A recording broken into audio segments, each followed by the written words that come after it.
మోకాళ్ల నొప్పులు, కీళ్ల వాతము, జాయింట్ పెయిన్స్ తో ముఖ్యంగా వాత సమస్యలతో బాధపడుతున్న వారికి వెల్లుల్లితో దివ్యమైనటువంటి చిట్కాను తెలుసుకుందాం. జై శ్రీరామ్. అందరికీ నమస్కారము. నేను ప్రదీప్ వానపల్లి. ముందుగా మా తల్లిదండ్రులకు, గురువులకు, పెద్దలకు పాదాలు పట్టి ప్రార్థిస్తున్నాను. ఎన్ని మందులు వాడుతున్నప్పటికీ కూడా ఏదో కొంచెం ఉపశమనం కలుగుతుంది, మళ్ళీ అక్కడి నుంచి సమస్య మళ్ళీ తిరిగి వస్తుంది అంటే గనక దానిని మూలాలతో సహా, వేళ్లతో సహా మనం తీయలేకపోతున్నాము అని అర్థము. తాత్కాలిక ఉపశమనానికి కాదు, శాశ్వత పరిష్కారానికే దారి చూపిస్తుంది ఆయుర్వేదం.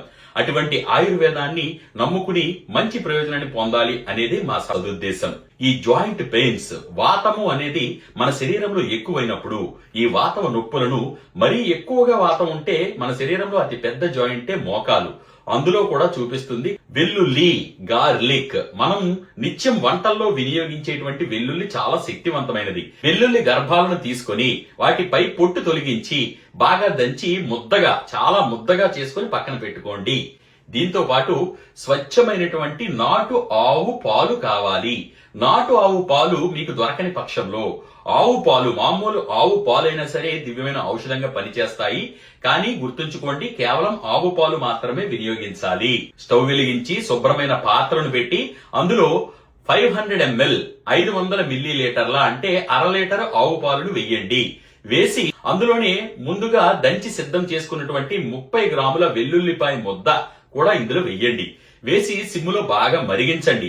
అది బాగా మరిగి ఎంతసేపు మరిగించాలి అంటే పాలు చిక్కబడినంత వరకు కూడా మరిగించండి. ఆ వెల్లుల్లి కూడా అందులో కలిసిపోతుంది.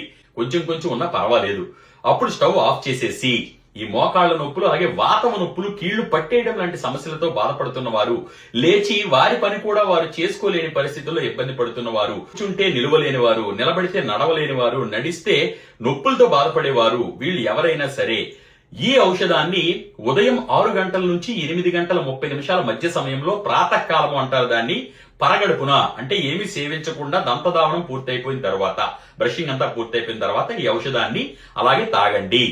41 రోజుల పాటు, మండల కాలం పాటు పూర్తిగా దీనిని ఎక్కడా కూడా ఆపకుండా, గ్యాప్స్ లేకుండా ఒక వ్రతం లాగా, ఒక దీక్ష లాగా చెయ్యాలి. చేస్తే మంచి ప్రయోజనం పొందే అవకాశం ఉంటుంది.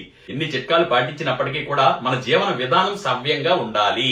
ఈ విధంగా మన భారతీయ ఆయుర్వేద విజ్ఞానాన్ని ప్రపంచానికి చాటి చెబుదాము. మేము తయారు చేసి అందించే ఔషధాలు మీకు కావాలి అనుకుంటే గనక ఎక్కడ ఇచ్చిన మా నంబర్లకి ఉదయం 9 గంటల నుండి సాయంత్రం 5 గంటల మధ్య సమయంలో మాత్రమే మమ్మల్ని సంప్రదించడానికి ప్రయత్నించగలరు.